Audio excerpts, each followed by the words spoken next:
Mesdames, Mesdemoiselles, Messieurs, bonsoir.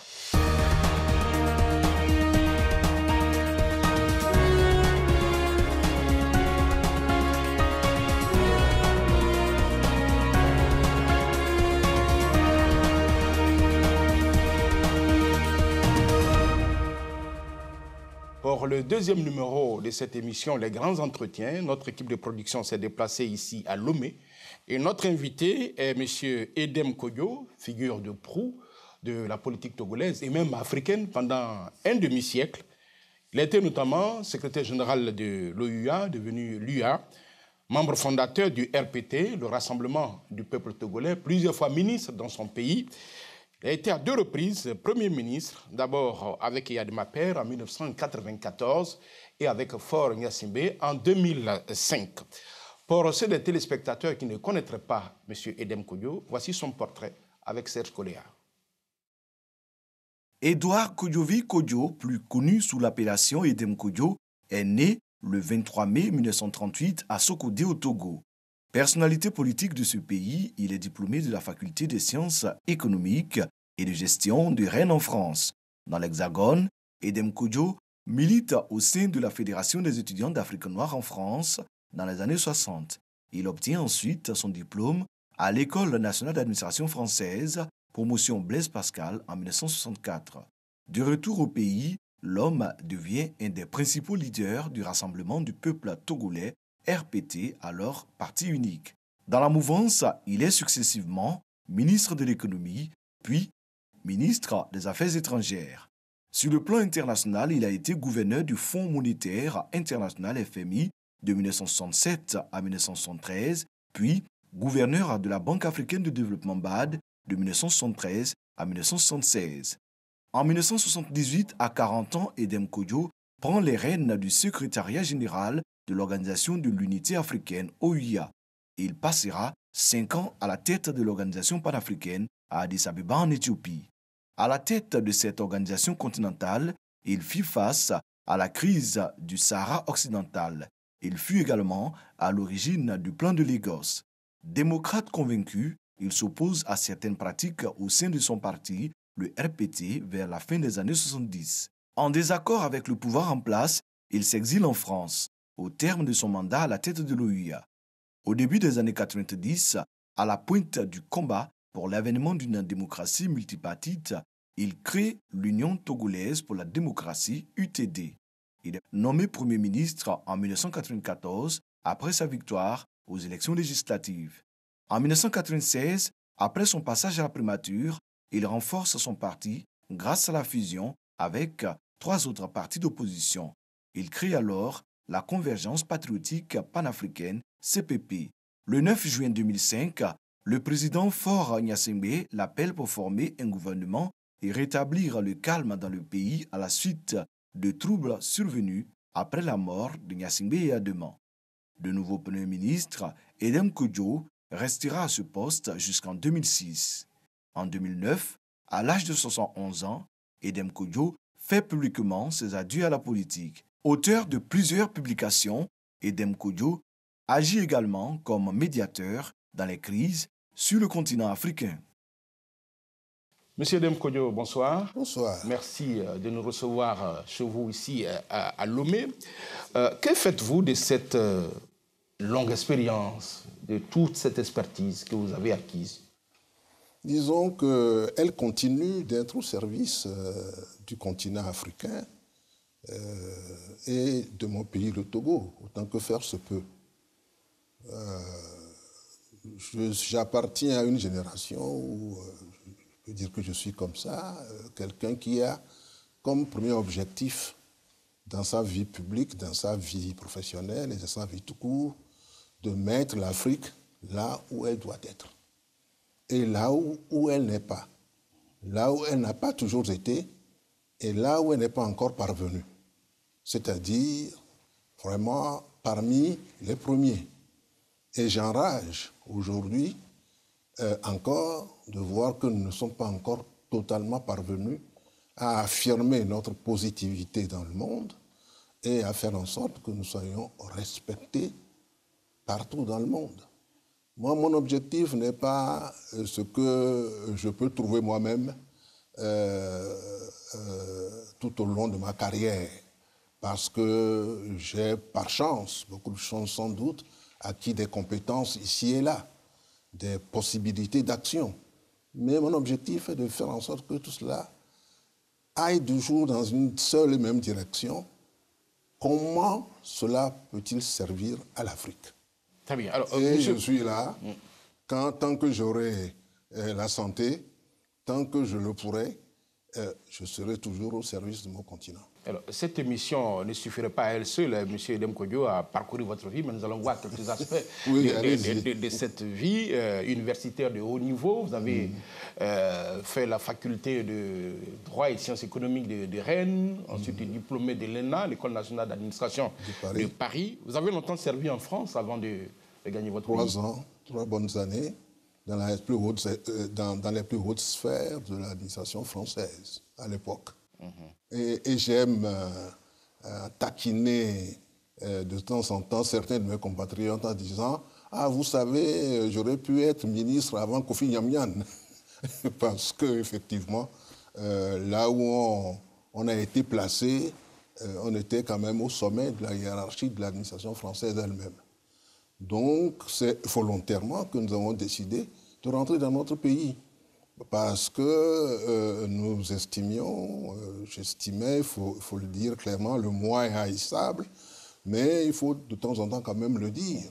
J'estimais que ma place n'était pas en France, au service de la France, quelle qu'ait été la formation française de haut niveau que j'ai pu recevoir, ma place était avec les miens, en quelque sorte, au Togo et puis en Afrique. Et vous avez regagné très vite le général Eyadema dès sa prise de pouvoir. Comment cela s'est passé? Je ne connaissais pas du tout le général Eyadema.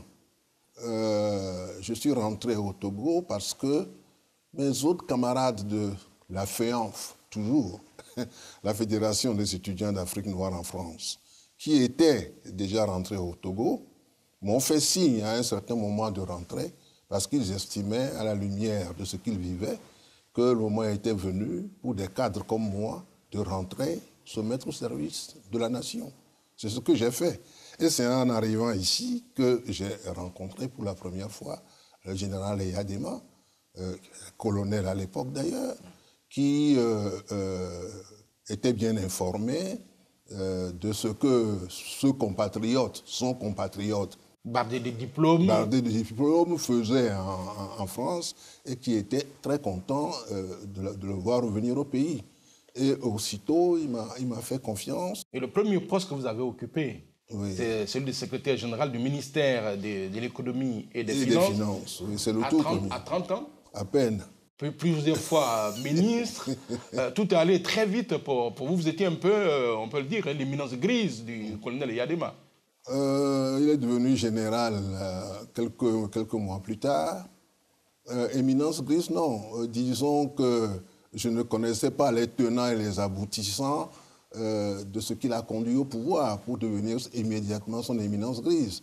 Mais c'est quand même quelqu'un qui observait aussi beaucoup, qui pesait et sous-pesait les différents collaborateurs qu'il voyait passer, et qui a décidé de faire confiance. Très vite, il vous a fait confiance. Et très vite, m'a fait confiance.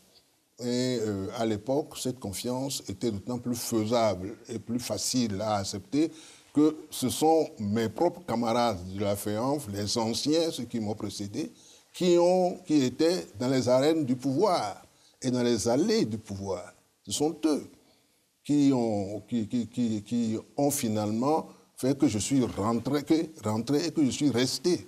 Sinon, j'avais déjà tenté une première fois et je suis retourné en France avec l'idée peut-être de ne plus revenir à mon corps défendant. Mais je voyais que l'appel du général Eyadema, qu'il a lancé publiquement à tous les cadres qui étaient à l'extérieur, les pas qu'il faisait, les directions qu'il avait commencé par entreprendre, étaient de nature à encourager tout ce qui voulait la marche en avant du Togo et tout ce qui était nourri du sucre du nationalisme togolais. C'était ça au départ. Et tout est allé très vite, vous êtes devenu par la suite ministre. Oui. 2 fois ministre, mais économie et finances. Oui. Et puis ministre des Affaires étrangères. C'est exact. Et à 40 ans, en 1978, vous devenez secrétaire général de l'OUA. Selon nos informations, c'est sur recommandation du président sénégalais de l'époque, Léopold Sédar Senghor. Oui, j'ai beaucoup de respect pour le président Senghor et beaucoup d'amitié pour lui. D'ailleurs, il m'a épaulé sérieusement dans ma campagne. Mais ce n'est pas lui qui a suggéré mon nom à Eyadema. La réalité veut qu'on dise que ce sont les Nigérians qui sont venus demander au président Eyadema de lâcher son ministre des Affaires étrangères pour en faire un secrétaire général de l'OUA. Et vous appréciez vraiment... Les Nigériens m'appréciaient à cause de la CEDEAO. Les Nigériens avaient souvenance d'un jeune ministre togolais des Finances qui avait pris à bras-le-corps le problème de la CEDEAO et qui, de concert avec son homologue nigérien Adedeji Adebayor, qui deviendra d'ailleurs secrétaire exécutif de la CEA, la Commission des Nations Unies pour l'Afrique, à Addis Abeba, le destin a voulu qu'on se rencontre à nouveau, lui et moi, là. Mais c'est nous deux qui avons travaillé de prime abord sur la CEDEAO. Parce que, vous savez, c'est très facile pour 2 chefs d'État, quand ils se rencontrent, de dire, bon, nous allons faire une communauté économique pour toute la sous-région. C'est vite dit. Mais encore faudrait-il porter cette idée à maturation, à exécution. Et il a fallu des gens pour le faire. C'était Adebayor, Adedeji du côté nigérien et Edem Kodjo du côté togolais. C'est la raison d'ailleurs pour laquelle nous deux, les 2 ministres, sont considérés avec diplôme à l'appui, avec feu président Eyadema et le président Gohon comme les fondateurs de la CEDEAO. Nous avons un diplôme à l'appui qui nous désigne membre fondateur et qui nous a octroyé une reconnaissance. Votre mandat comme secrétaire général de l'OUA a duré 5 ans. Oui. Il n'a pas été renouvelé. Oui. Le dossier le plus chaud que vous avez eu à gérer, c'est certainement le Sahara occidental et qui, pour certains, vous a coûté votre réélection. Pas du tout. Ça ne m'a pas coûté ma réélection. Ça, c'est des mythes qui ont la peau dure. La réalité, c'est que c'est mon propre chef d'État qui n'était plus tellement d'accord pour que je continue à l'Union africaine, à l'OUA, pour des raisons où se mélangeait la politique... Peut-être rivalité... de sourdes rivalités, non jamais exposées, mais quand même bien existantes. Il y avait bien sûr aussi des problèmes de politique régionale. Enfin, il y avait une série de facteurs qui faisaient qu'à un certain moment, il ne pensait pas qu'il fût nécessaire de me laisser continuer là-bas. Ce qui n'était pas l'avis de la plupart de ses collègues, qui d'ailleurs, c'est une séance historique qui nous a laissé un souvenir parfois un peu douloureux d'un citoyen d'un pays qui était acclamé par les autres chefs d'État et dénoncé par sa propre délégation. C'était pas très beau à voir. Mais je voudrais insister sur mon passage à l'Union africaine, non pas avec cette histoire du Sahara occidental. Ça, c'est ma prochaine question. Les acquis, quels sont les acquis dont vous êtes le plus fier? Alors, les acquis dont je suis le plus fier à l'Union africaine, c'est d'abord le plan d'action de Lagos, qui était quelque chose de tout à fait inédit et d'incontournable. Il y a eu un avant plan d'action de Lagos et un après plan d'action de Lagos. Ce document, cette conférence exceptionnelle des chefs d'État, puisque c'était un sommet extraordinaire. Vous savez, le président Houphouët-Boigny n'assistait pratiquement jamais à aucun sommet. Mais il a tenu à assister au sommet de la CEDEA, au sommet de l'OUA à Lagos, sur le plan d'action de Lagos, en disant « voilà ce que je souhaitais depuis longtemps. Que l'on quitte les domaines de politique politicienne et que l'on s'attaque au problème du développement. Il était là, à ce sommet. Et ce document qui est maintenant mondialement connu sous le titre de Plan d'action de Lagos, traçait tout simplement une voie à peu près révolutionnaire sur ce qu'on faisait avant, ce qu'on ne doit plus continuer à faire et ce qu'il faut faire désormais. C'est comme toutes les révolutions, c'est rien du tout. Ce n'est pas un amoncellement d'idées techniques exceptionnelles, mais c'est la définition claire d'un nouveau chemin, d'une nouvelle direction à entreprendre pour le développement concerté du continent africain. Après, il y a eu d'autres documents, dont le projet 2063 dont vous me parlerez tout à l'heure. Tout à fait. Mais tout cela puise sa racine et se nourrit profondément des acquis incontournables du plan d'action de Lagos. C'est mon plus grand titre de gloire. Très bien. Suivi de près, sinon à peu près sur la même ligne d'arrivée, la Charte africaine des droits de l'homme et des peuples. Vous vous rendez compte ce que c'était en 1979 de parler en Afrique des droits de l'homme. Je ne sais pas si vous imaginez. C'était des sujets proscrits. C'était un sujet totalement proscrit. Et les gens se demandaient, mais où diable ce jeune homme est-il parti chercher cette affaire? Il est vrai que dans la circonstance, j'ai été soutenu d'une façon absolument remarquable par le président Senghor, qui, mis dans la confidence dès le départ, a mobilisé son ambassade à Addis Abeba, à mon service, pour que nous préparions sérieusement cette affaire pour le sommet qui devait avoir lieu ensuite à Monrovia. Très bien. Alors, et c'est ainsi qu'après un débat acharné, où plusieurs ténors de l'Afrique dans ce moment-là, des gens comme Sékou Touré, Samora Machel, Didier Rassiraka, et un certain nombre de chefs d'État, qui, eux, relevaient plus ou moins de la mouvance dite progressiste, disons, ont tout fait pour rogner les ailes de ce projet.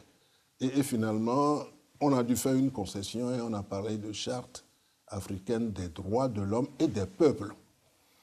Des peuples, c'était ce que l'on concédait à ces ténors dont je viens de parler et qui, eux, dans leurs interventions, insistaient beaucoup sur l'aspect nord-sud, exploitation du sud par le nord, que notre charte devrait quand même refléter un peu cette problématique. Très bien. On va reparler encore tout à l'heure de l'UA, oui. Mais arrêtons-nous encore sur votre carrière personnelle, votre collaboration avec le président Eyadema. Votre carrière n'a pas été linéaire. Après votre départ donc, de l'OUA, commence une longue période de désamour avec votre mentor. Oui, bien évidemment. Devenu son farouche opposant. Oui, bien sûr. Et puis en 1994, recollaboration avec lui, vous devenez son premier ministre. Ah, puis oui. En 2005, celui de Fort Gnassingbé. Non, je vous explique. Tout ça est très linéaire en fait. Farouche opposant, oui. Même probablement le premier, selon sa perception à lui. C'était une période très très difficile. J'étais professeur à la Sorbonne. Quand vous êtes parti de l'OUA? De l'OUA. Je ne suis pas revenu à Lomé. D'ailleurs, plusieurs chefs d'État m'ont conseillé. Ils m'ont dit attention, ce qu'on a vu à Addis Abeba pour votre candidature n'augure rien de bon. Nous ne voulons plus avoir de cas Diallo-Telli sur notre continent. Donc, je suis parti en France où j'ai été accueilli à l'université de la Sorbonne où j'ai enseigné 10 ans. Pendant ces 10 années... Vous étiez son opposant? Faisais la politique. J'étais son opposant. Et je déclarais urbi et torbi que le temps du parti unique est révolu. Qu'il fallait maintenant passer à la démocratisation de ces sociétés-là. Bon, évidemment, ça ne lui faisait pas plaisir. Mais moi, ça ne me faisait ni chaud ni froid de savoir que si ça lui fait plaisir ou pas. Pour comprendre l'itinéraire, il ne faut pas sauter la conférence nationale en 91 pour bondir sur 94. En 91, il y a eu la conférence nationale où j'étais là, présent comme leader d'un parti politique d'opposition. Union togolaise pour la démocratie. Union togolaise pour la démocratie. Et l'un des ténors de cette opposition. Et c'est après la conférence nationale, il y a eu les élections présidentielles où l'opposition a présenté un candidat unique en la personne d'Edem Kodjo, puis s'est rétracté quelques jours avant les élections. Ce qui d'ailleurs, à mon avis, constitue une erreur fondamentale et ineffaçable dans l'histoire de notre pays. On n'en serait sans doute pas aujourd'hui encore à se tirer la barbichette dans un dialogue. Si on avait saisi cette occasion de 93 pour régler la question de toutes ces questions-là une bonne fois pour toutes. On ne l'a pas fait. Bon, on ne réécrit pas l'histoire. En 94, il y a des élections législatives.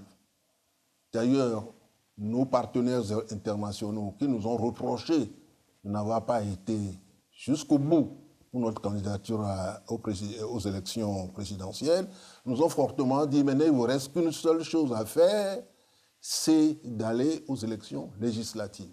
Nous y sommes allés et deux partis de l'opposition ensemble ont gagné la majorité parlementaire. Et Adema est donc obligé de choisir le Premier ministre au sein de cette majorité parlementaire. Mais vos amis de l'opposition vous ont reproché donc d'avoir fait un deal avec Yadema parce que votre parti n'avait pas le plus de députés. Et donc le cas d'Aboyibo avait le plus de députés. Il était donc fondé légitimement à revendiquer le poste du Premier ministre. Mais ça, c'est écrit nulle part.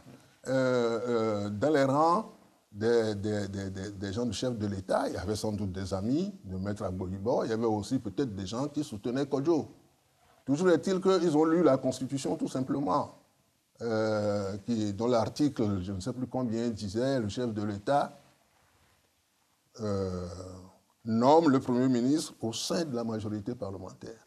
Sans les voix de mon parti, l'UTD, dont vous parlez avec un petit mépris. Pas du tout, pas du tout. Sans ces voix-là, ce sont les faits qui le disent. Sans ces voix-là, il n'y a pas de majorité parlementaire.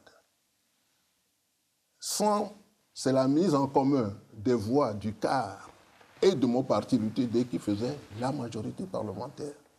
Donc nul ne pouvait opposer au chef de l'État, qui en l'occurrence lui-même avait ses préférences, je ne sais pas, nul ne pouvait lui opposer une disposition constitutionnelle pour dire oui, mais vous avez violé la Constitution. Il n'a rien violé du tout. Il a nommé le Premier ministre.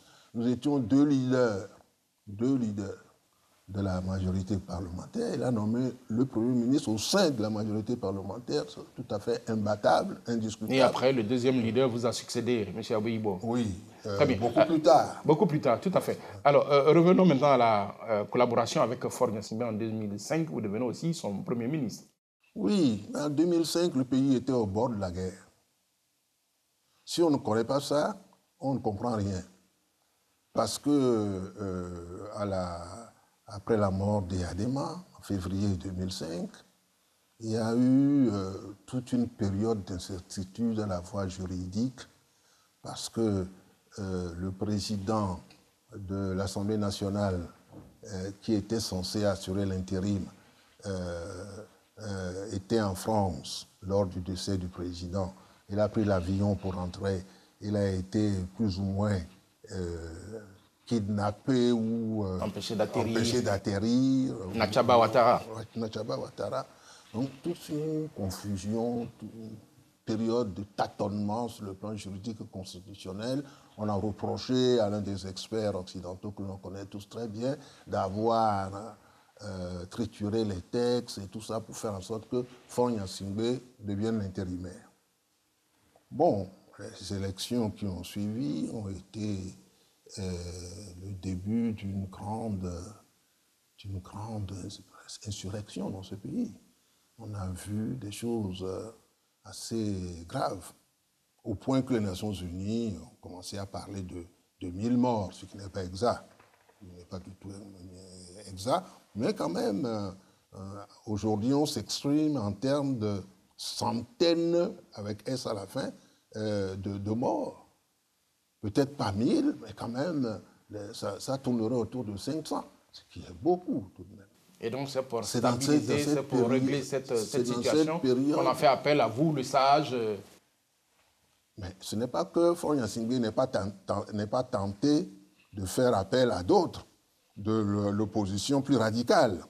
Mais je crois que les négociations entre eux n'ont pas abouti à grand-chose. Les gens voulaient peut-être beaucoup trop de choses dont Faure Gnassingbé ne voulait pas. Toujours est-il que moi, on m'a fait appel, je n'étais pour rien. On m'a demandé si je pouvais assumer cette fonction. Mais j'ai vu l'état du pays. J'ai vu l'état du pays, tout simplement. Et ça, on ne me l'empêchera jamais. Si ce pays doit sombrer demain, on me trouvera là en train de faire en sorte qu'il ne sombre pas. Et c'est pour ça que j'ai accepté de travailler avec Faure Gnassingbé. Mais je m'excuse, l'histoire doit un jour établir les faits. Un an plus tard, un an et demi maximum plus tard, mais les réfugiés togolais qui étaient au Ghana, à Flao, à notre frontière ici, et au Bénin, sont tous rentrés. Réussi à les faire rentrer avec la contribution des Nations Unies. Nous avons rétabli les salaires qu'on ne payait plus. Les arriérés de salaire avaient été... C'était le plus important, la stabilisation, le dialogue social. Initier le dialogue social qui n'existait pas en tant que tel. En si peu de temps. Mais j'ai toujours regretté, et je le dis franchement, de n'avoir pas eu suffisamment de temps pour mieux faire encore, parce qu'on aurait pu mieux faire encore. Après, bon, les combinations politiques sont arrivées. Celui dont vous parliez tout à l'heure a été sollicité pour venir me remplacer. Mais c'est moi qui ai quand même été le Premier ministre du fameux accord politique global qui est sur le tapis aujourd'hui dans les négociations du dialogue togolais. Donc, c'est un temps qui a été mis à profit pour faire du bon travail et du bon travail pour le pays. Et c'est ça seul qui compte pour moi. Justement, vous venez d'évoquer le dialogue togolais qui est en cours après une longue période de crise. Qu'est-ce que vous attendez de ce dialogue? Qu'il mette un point final à cette longue marche entreprise depuis les années 90. Ça suffit comme ça. Il faut vraiment qu'on trouve un terrain d'entente et pour que les choses se déroulent normalement. Que chacun entre en soi-même. Moi, je compte beaucoup sur ça. Entrer en soi-même et se dire qu'est-ce qui est bien pour le pays. Laisser de côté les intérêts personnels et essayer d'élever le débat, et entrer en soi-même et arriver à trouver une solution. Ça fait trop de temps que ça dure. On a l'impression, M. Edem Kodjo, que vous êtes hors de ce dialogue, vous, le médiateur de l'OIF à Madagascar, médiateur de l'UA en RDC. Qu'est-ce que vous faites dans plusieurs autres? Oui. Au Burkina Faso. Vous avez rappelé aussi ce que vous avez fait dans la période difficile. Qu'est-ce que vous faites dans cette situation aujourd'hui pour apporter votre contribution? Mais j'ai voulu faire la même chose. Seulement ce que tout le monde oublie, ceux qui m'interpellent sur les réseaux sociaux, comme mes amis personnels dans plusieurs pays d'Afrique, oublient que pour faire ce genre de travail, il faut être désigné par une institution.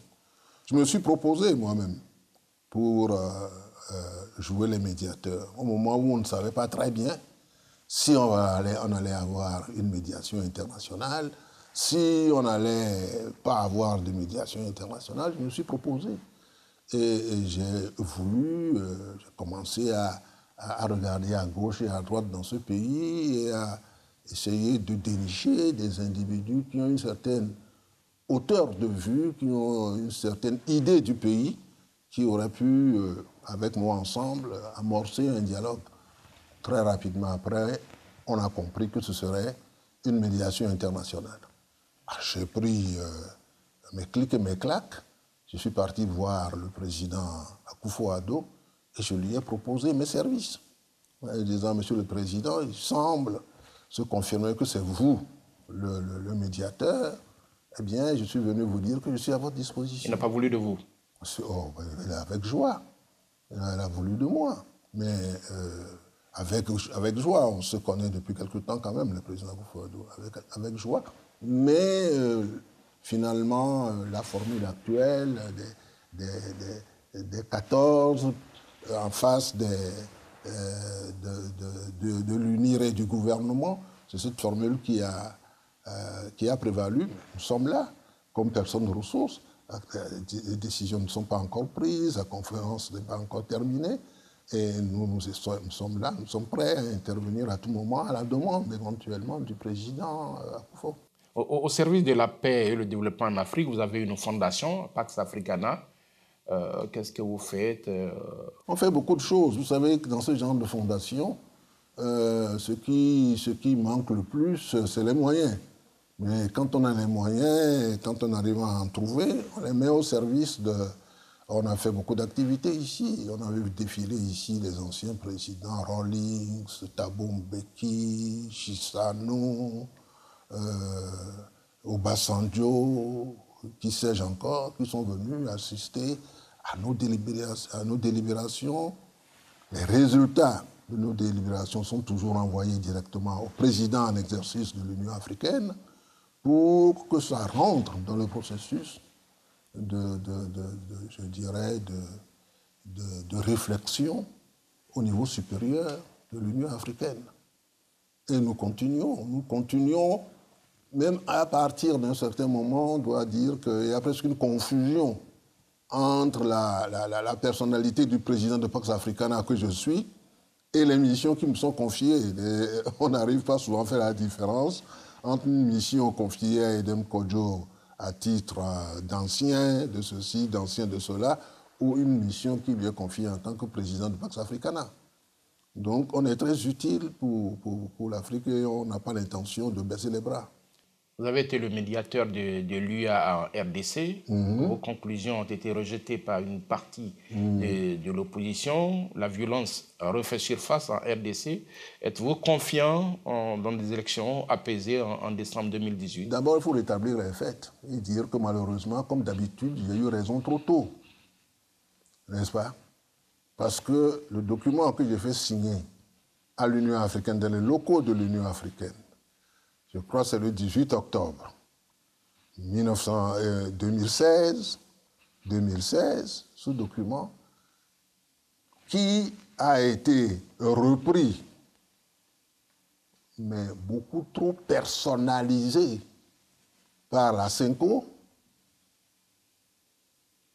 qui a sorti le document du 31 décembre 2016 et qui disait que les élections doivent avoir lieu absolument avant le 31 décembre 2017. Vous êtes d'accord? Ce qui n'était pas du tout réaliste. Ce que moi, je n'avais pas accepté parce que ce n'était pas réaliste, parce qu'on ne pouvait pas le faire. Et c'est pour cela que nous avions proposé, nous, fin avril 2018. Aujourd'hui, on en est rendu à quoi? À décembre 2018. À décembre 2018. C'est-à-dire qu'on m'a donné raison une fois de plus alors que j'étais déjà dehors. Ça, je tiens beaucoup à ce que cette lumière soit faite. La visite de la dame, Madame Nikki Haley, des États-Unis, qui dirige la délégation américaine aux Nations Unies, quand elle a fait son voyage déterminant au Congo, elle a fondamentalement insisté que les élections se fassent avant la fin de 2018, donnant raison à ceux qui avaient négocié l'accord d'octobre dans les locaux de l'OUA. Et c'est ainsi qu'aujourd'hui, on est arrivé là. Mais moi, je ne veux pas trop m'appesantir là-dessus pour dire que j'ai eu raison trop tôt et tout ça. Mais aujourd'hui, la situation est qu'il n'y a pas d'autre issue. Il faut que les élections aient lieu avant la fin, avant fin 2018. Maintenant, la polémique, c'est Kabila candidat ou pas? Que dit la position? Il ne peut pas être candidat. Mais les gens veulent lui faire dire quelque chose qui est superfétatoire selon moi. Il ne peut pas être candidat. Donc c'est pour ça que La dernière fois, ces ministres ont distribué dans la Constitution à ceux qui lui posaient dans sa fameuse conférence de presse récente, là. Vous vous rappelez? Quand on lui a posé cette question, il s'est retourné vers ses ministres et ont commencé à distribuer la Constitution aux journalistes qui étaient là et qui avaient posé les questions parce qu'il estimait que la Constitution ne lui permettait pas d'être candidat. Mais alors, le débat aujourd'hui, ça semble se focaliser sur la machine à voter, la machine électronique ou pas électronique. Moi, je crois qu'il faut éviter tout faux débat et tout faire pour que les élections aient lieu avant la fin de l'année 2017. Alors, revenons maintenant à l'UA, dont vous avez été un des secrétaires généraux. Quand vous regardez le chemin parcouru, aujourd'hui, quel bilan pouvez-vous faire? Vous savez, quand on a adopté la proposition visant à...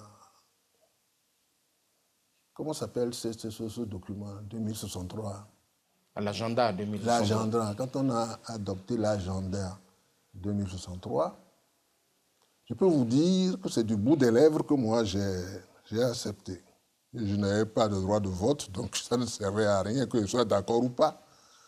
Mais je n'étais pas très d'accord. Parce que je trouvais que 2063, c'était trop loin. Et qu'on ne pouvait pas, les gens qui ont tous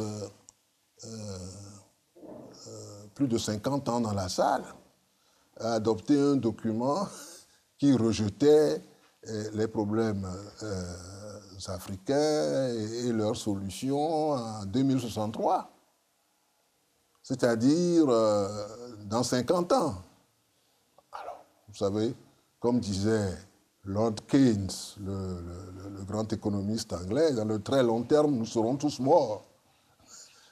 En 2063, Dieu vous garde, moi je ne serai pas là pour vous parler. J'aurai plus de 100 ans, je ne suis pas sûr d'être là. Moi je ne serai pas là pour parler avec vous.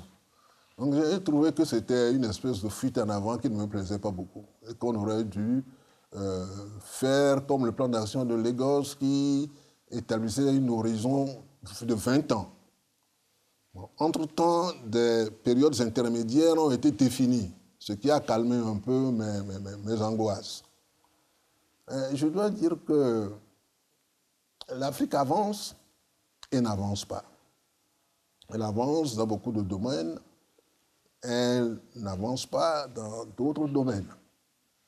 L'Afrique, d'une façon générale, ça me fait mal au cœur, a perdu une sorte de bataille non déclarée de la communication. L'Afrique a perdu une sorte de bataille non déclarée de la communication. On ne parle du continent africain qu'en mal. C'est lorsque un conflit surgit entre tel pays et tel pays, qu'à l'intérieur de tel pays, telle fraction est en train de venir aux mains avec telle autre fraction qu'on parle de l'Afrique. L'Afrique, c'est un ramassis. Tous les journaux que vous écoutez les matins. Toutes les avancées, toutes les bonnes actions ne sont pas... Ne sont absolument pas... Et les Africains ont fini par se faire laver le cerveau ainsi. Et ça, moi, je ne l'accepte pas. Je ne peux pas accepter qu'un continent qui comprend 55 États, un continent qui est 30 millions de kilomètres carrés, plus du milliard d'habitants, soit considéré chaque jour, chaque heure comme un continent où rien ne va, où les enfants abandonnent les pays, vont se perdre en Méditerranée. Il y a des réalités. Ce sont des réalités souffrantes. Ce sont des réalités poignantes qui nécessitent qu'on réfléchisse sérieusement. Dans la construction de l'Afrique, vous avez dit quelque part que vous êtes contre les communautés régionales. Non, jamais. Je suis même un partisan, parce que j'ai créé une communauté régionale. Je ne peux donc pas être contre les communautés régionales. Mais les communautés régionales ne peuvent en aucun cas venir supplanter la véritable communauté qui doit être la communauté qui est en élaboration et dont on verra peut-être déjà les premières formes surgir autour des années 2063. Sinon, je suis tout à fait pour l'approche régionale et je considère d'ailleurs que nous, ici, en Afrique de l'Ouest, nous avons probablement la meilleure communauté, ce qui fait notre fierté à nous les fondateurs, et que cette communauté marche pas mal et pourrait aller encore mieux. Si on joignait le geste à la parole, si le passage des frontières était plus aisé, si la carte, le passeport, la carte d'identité, tout cela faisait l'objet de facilités plus assurées. On a encore beaucoup à faire, mais on se débrouille pas mal. Ce que je regrette chez les communautés régionales, c'est qu'on a fini par oublier un peu la vocation première qui est la communauté économique. L'économique est de plus en plus supplantée par la solution, la recherche de solutions des problèmes politiques. Et là, il y a un vrai débat qu'on doit ouvrir à l'Union africaine qui, elle aussi, de temps en temps, a tendance à repousser tout ce qui est régional et compliqué entre les mains des communautés régionales en arguant du principe de subsidiarité. Donc, les communautés économiques régionales doivent se forger et devenir de véritables communautés. En Afrique de l'Ouest, aujourd'hui, le problème qui se pose est celui de la monnaie. Et je suis content de savoir que les chefs d'État ont décidé de mettre les bouchées doubles. Et on parle de 2020, c'est ce qui serait pour moi quelque chose de fantastique. Si déjà en 2020, on avait l'Institut monétaire qui commence à démarrer et les choses concrètes qui commencent à se faire sur le plan monétaire. Ça éviterait tout ce faux débat de la zone franc que l'on agite périodiquement et continuellement. Notre vraie place est au sein d'une monnaie ouest-africaine, une sorte d'écho. Et pour vous, c'est quelque chose, c'est un objectif à atteindre très rapidement. C'est un objectif à atteindre très rapidement. Vous ne pouvez pas faire l'intégration économique à un niveau poussé si vous n'avez pas ce qu'on appelle les politiques de convergence. Si vous n'avez pas des politiques qui convergent. Si vous faites ça au lieu de faire ça, la monnaie ne suivra jamais. Parmi les défis majeurs que l'Afrique doit relever, M. le Premier ministre, il y a l'avenir de notre jeunesse, la jeunesse africaine. Oui. On a tous vu ces images en Libye, en Méditerranée. Insoutenable. Monsieur le Premier ministre, comment rassurer les jeunes Africains qui vont se noyer dans la Méditerranée? La jeunesse africaine, c'est un véritable problème. La rassurer, c'est d'abord la désintoxiquer. Commençons par un travail de désintoxication. Je crois que si l'on continue de se laisser envahir par les images paradisiaques que l'on présente de l'ailleurs par rapport au dedans, le dedans c'est nous, l'Afrique, l'ailleurs c'est tous les autres, et que l'on présente tout ce qui se passe chez les autres comme extraordinaire, et que la vie est facile, que la vie est paradisiaque, ça ne peut pas passer. La vie en Europe n'est pas simple. Vous y avez vécu, moi aussi. C'est rien de paradisiaque. Si vous n'êtes pas dans les conditions pour vivre en Europe, vous allez souffrir. Et vous devez être conscient que vous allez en un pays de souffrance et non pas dans un pays de plaisir. Mais ça, personne ne l'explique aux jeunes. Et puis il y a d'abord ce travail de désintoxication à faire. Deuxième chose qui me paraît essentielle, l'Afrique apparaît aujourd'hui comme surpeuplée, ce qui est une contre-vérité. Vous prenez votre règle à calcul, vous voyez quelle est la densité du continent africain. On est la plus faible densité de tous les continents importants du monde. L'Afrique n'est pas surpeuplée. L'Afrique, la population en Afrique est très mal répartie. Et il y a des pays entiers qui pourraient loger, nourrir et je dirais véhiculer plus de 10 fois ce qu'ils ont comme population. Plus de 10 fois. Et je me plais parfois à rêver à certains pays d'Afrique centrale en me disant « Ah, si on pouvait envoyer un bon contingent du Burkina Faso dans ces pays, eh bien, peut-être que dans 10 ans, les résultats seraient là, très frappants et très réels. » Donc, moi, je pense que le problème de la jeunesse africaine, c'est d'abord chez nous. Il faut le considérer. Il ne faut pas considérer toujours avec l'aide de ceci, l'aide de cela. C'est chez nous qu'il faut le considérer. On s'asseye pour dire ce qu'on peut faire nous-mêmes. Suivre les problèmes de l'adéquation de la formation, de l'enseignement qu'on donne et ces possibilités réelles de création d'emplois. Tous ces problèmes fondamentaux viennent ensuite. Donc, si on veut régler le problème, commençons par cette œuvre de désintoxication.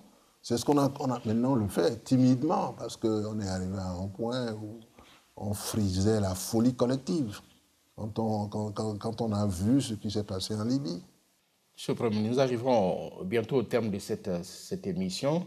Vous êtes l'auteur de plusieurs ouvrages. Hein. Oui. On peut citer Lettres ouvertes à l'Afrique cinquantenaire, Panafricanisme et Renaissance africaine, Les Pères de l'Église et demain l'Afrique. Quel est votre regard sur l'avenir de ce continent que vous servez depuis maintenant un demi-siècle? Non, c'est un parti pris. Chez moi, il y a un parti pris d'optimisme sur l'avenir du continent. Je n'ai jamais flirté avec l'afro-pessimisme. Et je ne le ferai jamais. Parce que je vois clair dans l'avenir du monde et le rôle que l'Afrique peut y jouer. Donc il n'est pas question de jeter le manche après la cognée, mais de pousser toujours vers l'avant. Ces ouvrages ont été écrits essentiellement pour redonner confiance aux Africains et des fois pour les interpeller durement, comme dans celui dont vous avez parlé en premier. Pour les interpeller durement. Pourquoi? Comment n'a-t-on pu faire ceci? Comment n'a-t-on pas pu faire cela? Donc, moi, j'ai une vision positive du continent et de son rôle demain dans le monde. Je ne désespérerai jamais du continent. Je ne serai peut-être pas là pour la voir arriver à la place que je lui destinais dans mon cœur, mais enfin, je crois que d'ici là, un grand pas en avant sera fait. Et si demain vous n'êtes pas là, en guise de conclusion, Monsieur le Premier ministre, comment aimeriez-vous que l'on se souvienne de vous? Comme un militant sans faille de l'africanisme et du panafricanisme, par conséquent. Comme quelqu'un qui a toujours cru dans son continent. Comme quelqu'un qui n'a jamais désespéré de l'Africain, n'a jamais désespéré de l'Africain, et qui souhaite que l'Afrique continue d'aller de l'avant. Merci à vous, Monsieur Edem Kodjo, d'avoir répondu à nos questions. Nous avons été très heureux et honorés de vous avoir dans le cadre de cette émission, Les Grands Entretiens. Mesdames, Messieurs, c'est la fin de cette émission. Merci de l'avoir regardée. Bonne suite de programme sur La Première.